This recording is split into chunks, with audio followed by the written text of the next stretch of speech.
back. It is the Vegas Take, Sharp and Shapiro. So glad you could join us on a Friday. Always interesting topics to talk about in the world of TMZ sports pop culture. And always a pleasure when we have this guy on the line with us. He is Mike Babcock from TMZ Sports. Mike, thanks for joining us. How's it going? What's up, guys? How are you? Doing good, Mike. Apparently, we're doing a lot better than this pole vaulter who I wanted to talk because I just watched the video of it. A pole vaulter who pierced his scrotum in this horrific accident. He needed 18 stitches, and I guess he goes to BYU. But I guess if he goes to BYU, he's not having much sex anyway. But what can you tell us about this? So you're saying that he doesn't need his equipment anymore. Exactly. Yeah, exactly. Yeah, this guy he's a 21 he's a 21-year-old BYU track athlete, and he was recording it. It was training / I'm going to make a TikTok video, and he started. It seemed like a normal jump, and then the pole and the scrotum, and he really injured himself pretty badly. Obviously, had to go right away see a urologist and had to get 18 stitches, like you said, Brian. And he's okay now. It's just got a scar, but it's sounds so painful. So the boys are intact. Everything's okay. The boys are right. The boys are intact. Seemingly, all the equipment. Thankfully, was able. I'm glad that this pole vaulter is not a eunuch now. I'm very happy to hear that. God, that is awful. That's a scary situation. I mean, I watched that video, and it's painful to watch. It is just the worst possible scenario for someone who is pole vaulting. Let's talk a little bit about this big fight. I know you're a big fight fan, Mr. Babcock. I'm actually going to the fight tomorrow. Tyson Fury, Wilder. This is a huge fight. So Wilder, Tyson said that Wilder ain't the hardest puncher. He said Klitschko hits harder. What can you tell us about this? Yeah, I was talking to him yesterday, Tyson Fury, and I asked him, a lot of people say that Deontay Wilder is the hardest puncher ever. He's got the highest knockout rate of any heavyweight, and he surprised me. I thought he was going to say he's like a hard puncher or something like that, but he completely dismissed Deontay's power and even said, like you said, Brian, that Vladimir Klitschko hit harder. Obviously, those guys fought a couple years ago.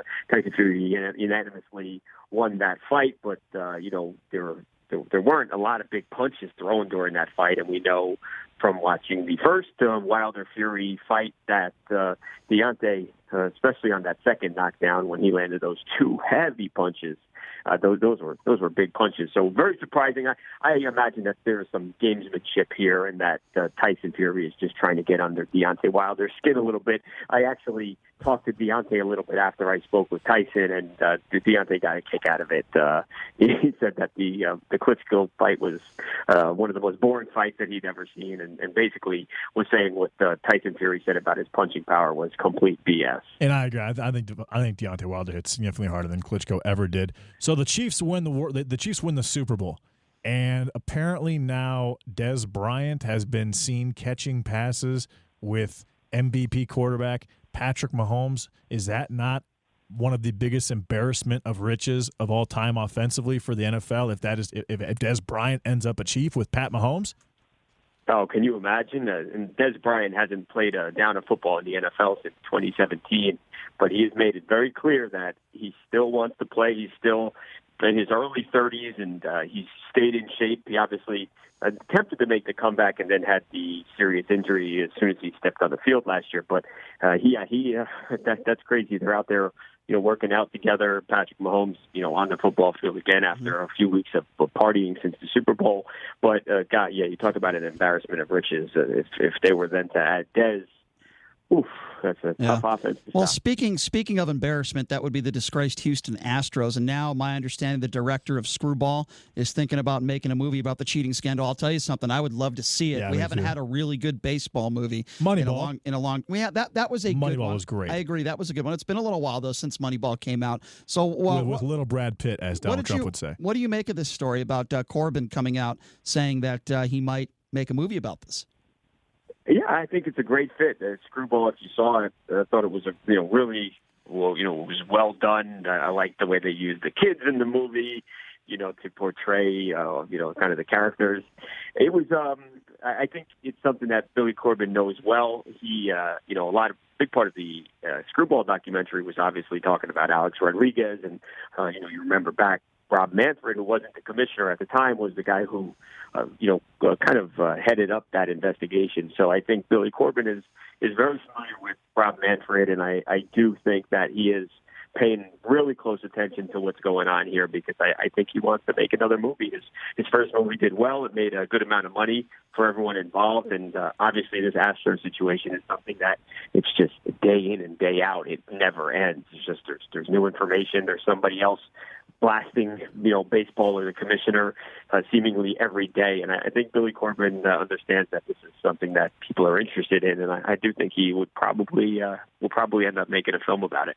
Speaking of the Astros, I really think that what they did is so much worse than steroids or the Pete Rose situation. And I honestly believe that Jim Crane should be forced to sell the team at the 16 valuation.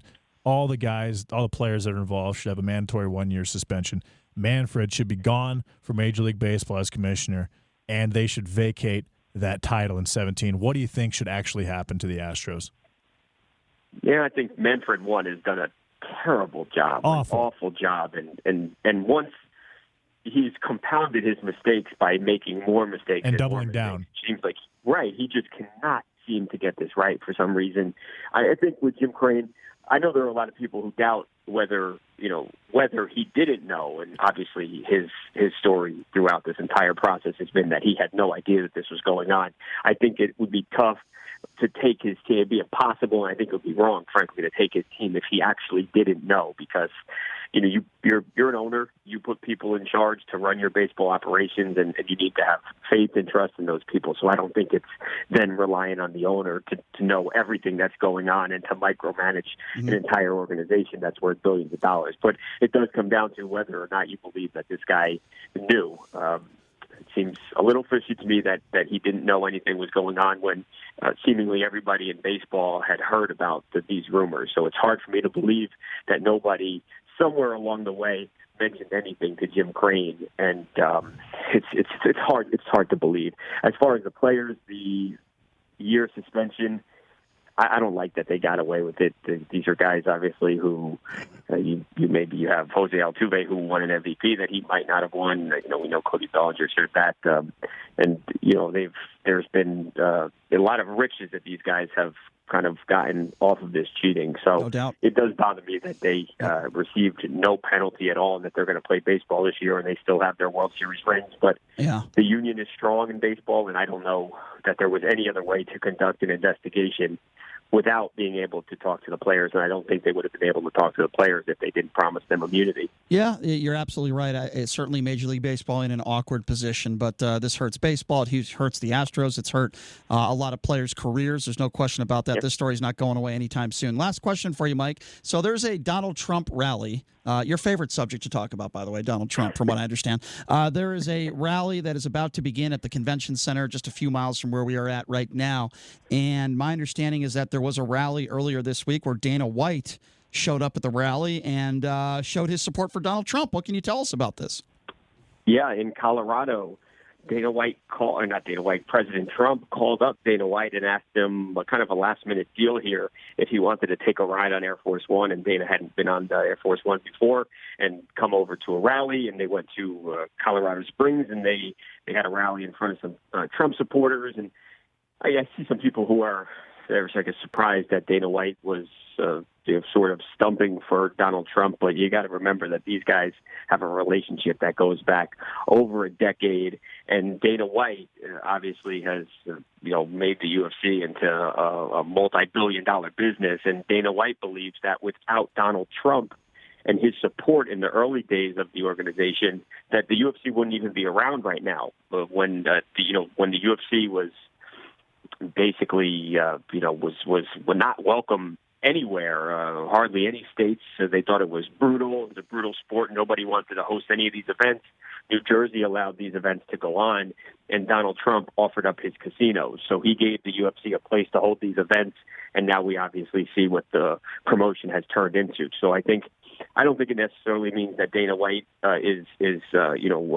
believes every single thing that President Trump does, but I think that above any policies that Dana White has a special place in his heart for Donald Trump. So I think that's why you will continue to see these guys side by side, and their friendship to continue, no matter what people say. And I also think Dana White understands that if Donald Trump supports MMA, it's all around. It's going to be good for the sport, not bad for the sport. I don't think there's any question about that either. Obviously, Dana White being an extremely intelligent businessman. Mr. Babcock, you're an extremely intelligent man as well. We always appreciate it. Thanks, Brian. We always appreciate it when you come on and join us on the show. Have a great weekend, Mike, and look forward to catching up with you again next week, okay? Cool. Thanks, guys. All right. Thanks a lot, Mikey. Yeah, I won't hold it against Mike Babcock that he's a Trump supporter. I won't.